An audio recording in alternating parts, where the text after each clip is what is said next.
The amazing drama you're about to see is a matter of human record. You may believe it or not, but the real people who lived this story, they believe it. They know. They took that one step beyond.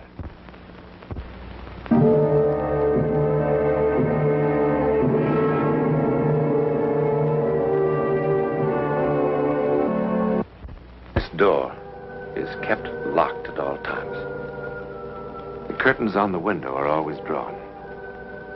Inside the main house tonight is quite an occasion. In the year the Parrish family has lived in Boston, this is the first time anyone outside the immediate family has been invited to the house. Story about the servants leaving just this morning. Well, goodness, Anna, why shouldn't he? It would hardly enter his head that we've never had servants here. We're all so good at telling lies, aren't we? Well, at least they are lies that hurt no one. Well, you'll be free of me very soon. You'll be married and in New York with Danny. Mama, to have somewhere that's really, really home. After all these years of moving one place to another and always being frightened.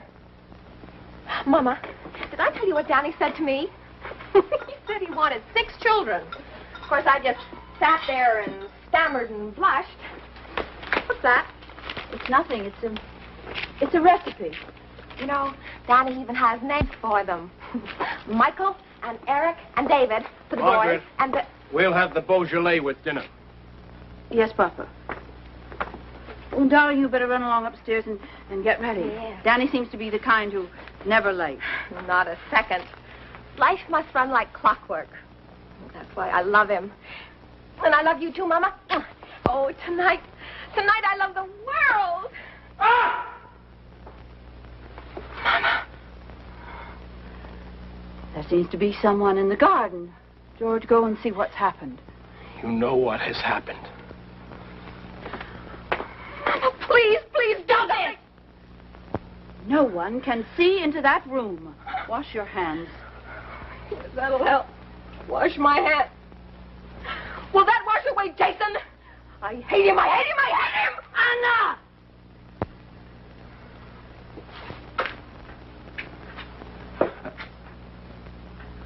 What is it? Come inside.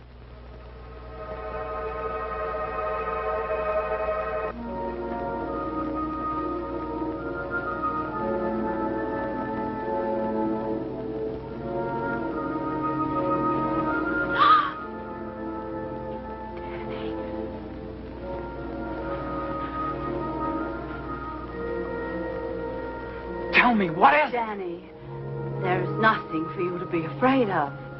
I'd heard stories about it, but I didn't believe them. And then, just now, I saw for myself,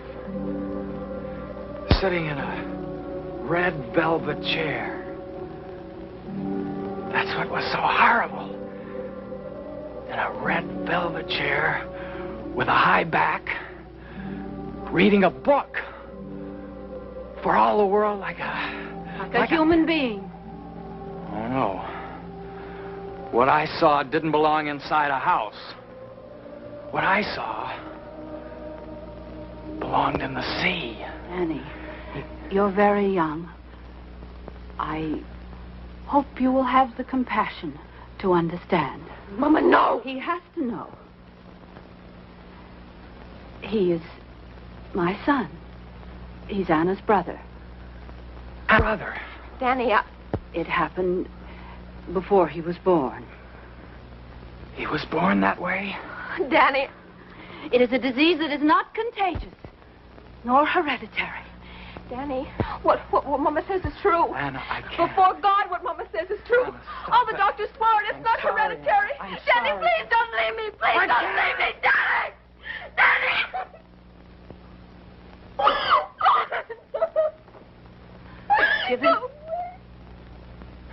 Give him time to think. If he really loves you, he will come back. No, he won't. You saw the way he looked at me. He was looking at our babies, and the babies I'll never have because of Jason. I hate him, and I wish he were dead.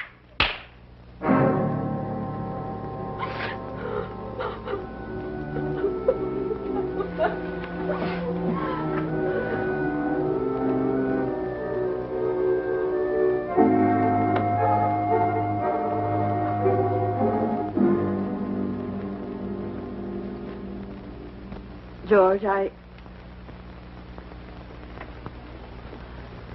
think I shall send Anna away someplace. Someplace pleasant. It's Jason who must be sent away, No, Margaret. George, not again, not now. Yes, now. George. How long can you be selfish? Each time we've had to move, whenever I've had to look for a new job, you know what agony it's been for him.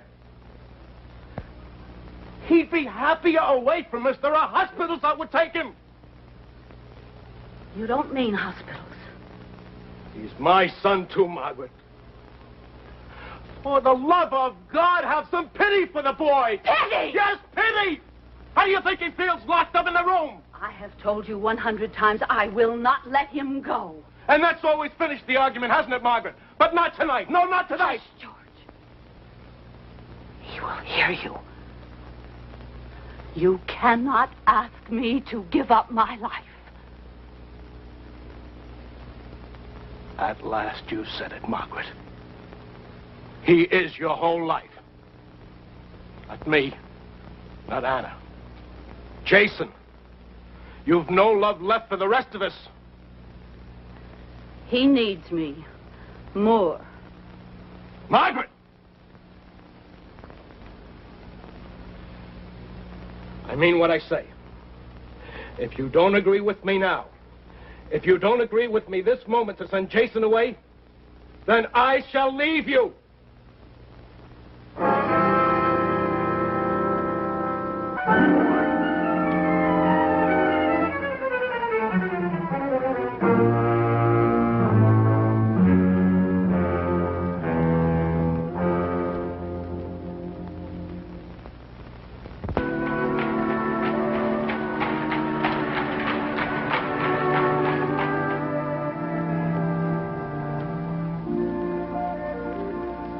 Parrish, I'm Edward Brown. It was very kind of you to see me. Who could resist such a letter? I'm surprised, madam, you confide these intimacies to a stranger. As a stranger, you could be of no help to me, Dr. Brown. Madam, let's be clear on this point. I am no longer a doctor. My name has been officially struck from the British Medical Association. I'm not interested in that. All I care about is your knowledge and your talent, Dr. Brown. Sit down, madam. Thank you.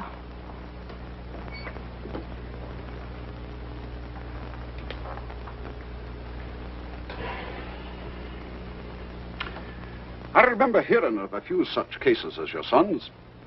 Well, other doctors have told me that almost every 100 years a child is born with this affliction.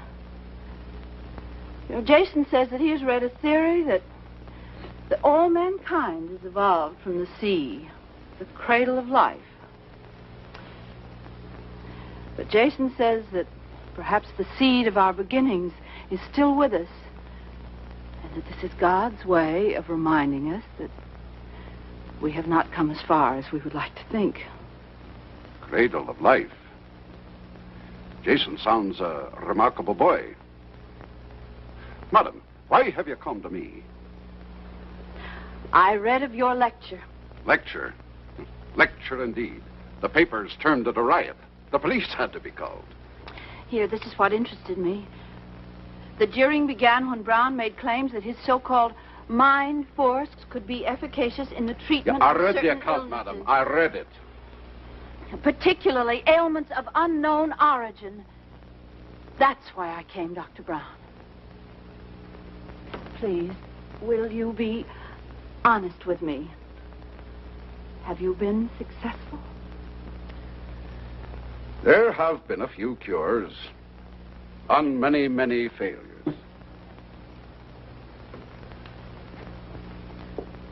What is this mind force? Madam, if I could explain it satisfactorily, I would hardly be in my present position. All I can tell you is that I seem to have developed a kind of power. What it is, I cannot tell you. I'm not the first. There have been others. I think perhaps Dr. Mesmer was the first. This power sounds supernatural. And that would frighten you? I want my son to be well. The means do not concern me. Will you dine with us tonight and see Jason? Madam, do I look in such bad need of a meal? I am in such bad need of help. I'm sorry. I thought perhaps another chance of success was vital to you. Madam, I don't believe either one of us could stand another failure. I haven't had a roast like that in more months than I care to say. Anna, did you hear that? Dr. Brown was complimenting you on your cooking. Mama, Papa wrote that he'd seen Danny in New York. It was just by accident on the street. They didn't even speak. Danny crossed the street. Aye, what can be worse than the loss of love? Except perhaps the loss of belief that it can happen again. If you have finished your coffee, Doctor, I will take you to see Jason. Parrish. You remember at dinner, me talking about my life in England? What are my beliefs? I was made to look a fool. Many people turned their backs on me, including someone I loved most dearly. But now I'm glad it happened. Now I know there was no real love between us. Someone who loves you will not desert you, no matter how severe the test. Do you believe that? I don't know. Perhaps I could help you to believe. Come, lass. Come and sit down.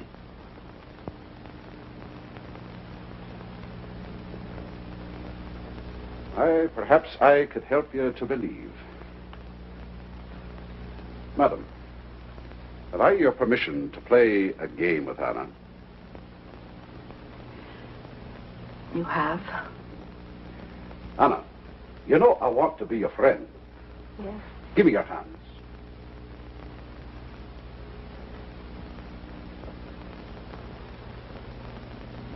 Anna,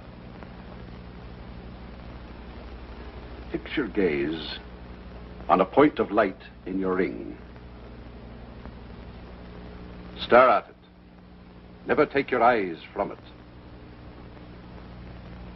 I want you to imagine that I've tied a balloon to your wrist. Imagine that your hand has no weight in it. The balloon is pulling it into the air. Your hand has no weight in it. It can float in the air like a feather. The balloon is tugging up, up, up. That's it.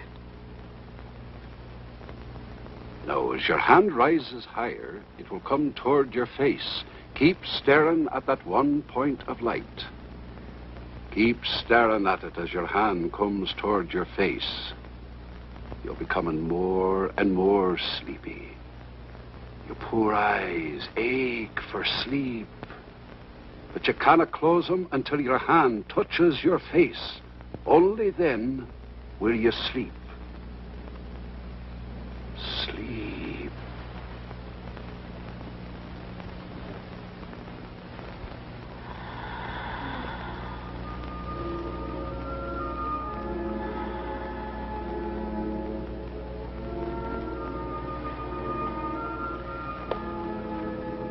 It's easy with someone so eager to escape. Does she hear us? Only me. What sort of sleep is this? Where is she? I warned you. Somewhere to stand in. You remember what I told you about the power the mind has over the body? Let me show you. Anna, now you are even more deeply asleep. You hear nothing but my voice. Yesterday you had an accident in the kitchen. You scalded the back of your hand with boiling water. The skin is still raw and sensitive from the burn. Touch the back of her hand.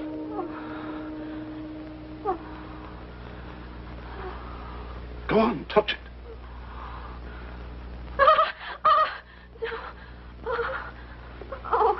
The burn is healed. The pain is all gone. In fact, you have no feeling in your hand whatsoever. The nerves are all dead. The hand is numb. Have you a pin?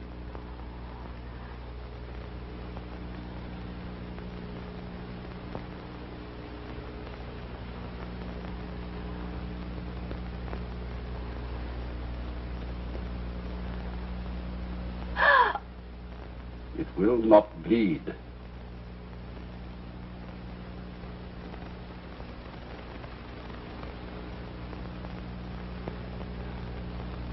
Now the hand is as it was, as if the burn had never been. Anna, listen carefully to me. When you wake up, you'll be as happy as you were before Danny went away. You will not forget him. You will only forget the pain of his going away. You will feel the hurt no more. When I count 3, you will open your eyes and be wide awake, feeling happier and more rested than you ever have in your life. 1, 2, 3.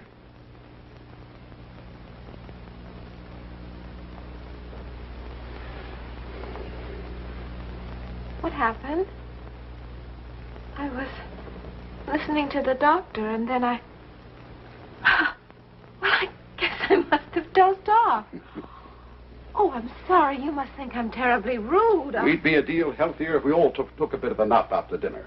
Now, Mrs. Parrish, if you'd be so good as to let me have the key to Jason's room. Yes, of course.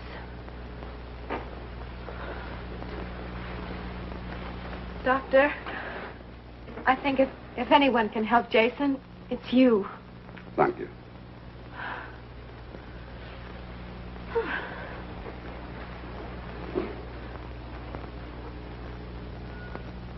Shouldn't I come with you? You said he was expecting me.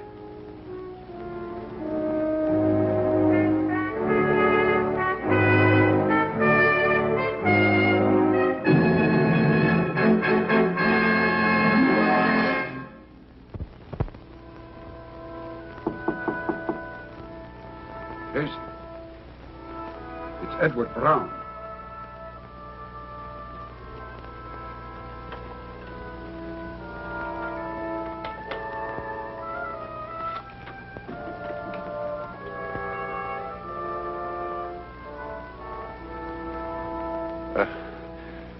My name is Edward Brown.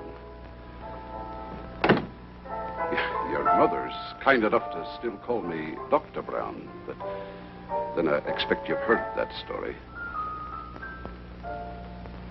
Jason, I feel very much an outcast, too. Will you remember that? I need your cooperation if I'm to be of help. Remember this, too. We'll be dealing with the unknown. How long it will take and to what end, I know no more than you. It may be frightening, even dangerous.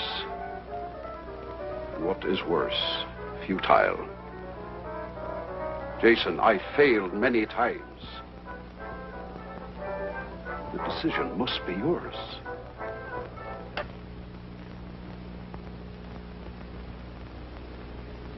Good.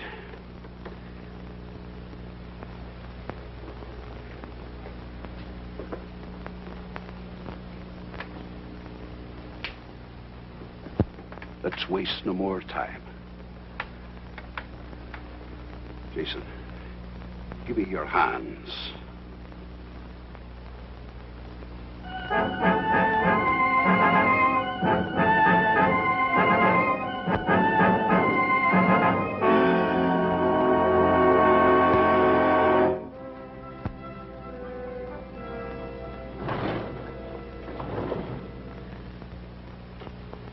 Not even on Christmas Eve. I think I must have been insane to let that doctor talk me into this. absolutely insane. Dr. Brown, I wonder if he ever was a doctor. Mama. Not even on Christmas Eve am I allowed to see my own son. No, Mama. He could be dead for all I know. Now, that's silly. Do you know the last time that I saw him? It was September the 2nd. And Dr. Brown, since that moment, has had nothing to say at all. Well, that is not true. Why, only last week. Last week, what did he say last week? He seemed very hopeful. Then why doesn't he let me see him? You must trust him. Well, I don't. I don't trust him. I think it's all some kind of a hoax.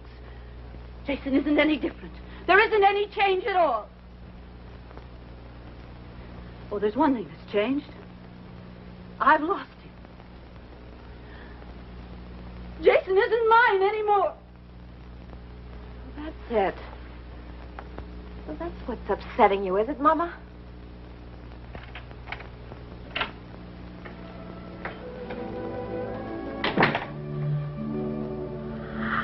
Papa!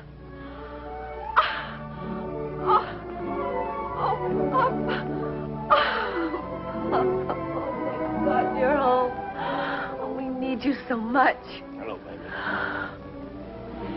Hello, Margaret. George? I'm glad you're home. Papa, you're in time for Christmas. Oh, let me take your hat and coat. George, I am glad you're home, and not just because it's Christmas. I've been so foolish. Margaret, did you actually think our son could be cured by this charlatan's black magic? Papa, Dr. Brown isn't a charlatan. Why, you only have to meet him to see that. Meet him? I want him out of this house right now. Papa. Where is he? He's with Jason. Get him. But, Papa, Get him.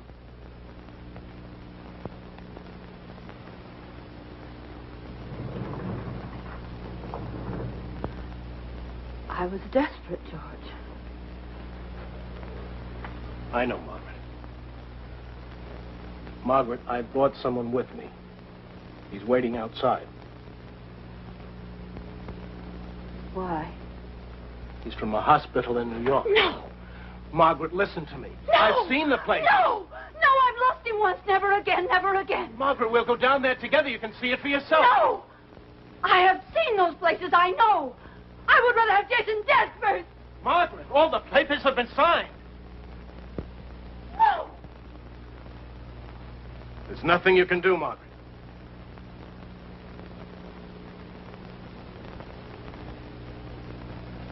There is. Yes, there is. There is something I can do. You will never take him. Never. Never. I would rather see him dead. There is something that I can do. Mama!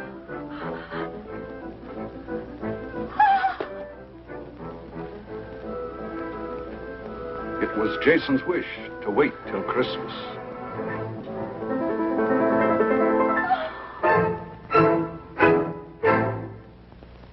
Despite his triumph, Dr. Edward Brown didn't live to see his mind force recognized as a powerful weapon against disease and pain. Only recently has hypnosis been officially admitted to the operating theater or to the office of the psychiatrist. Today we accept hypnosis as fact. Who knows? Perhaps tomorrow, telepathy may be fact. Moment of program note about next week.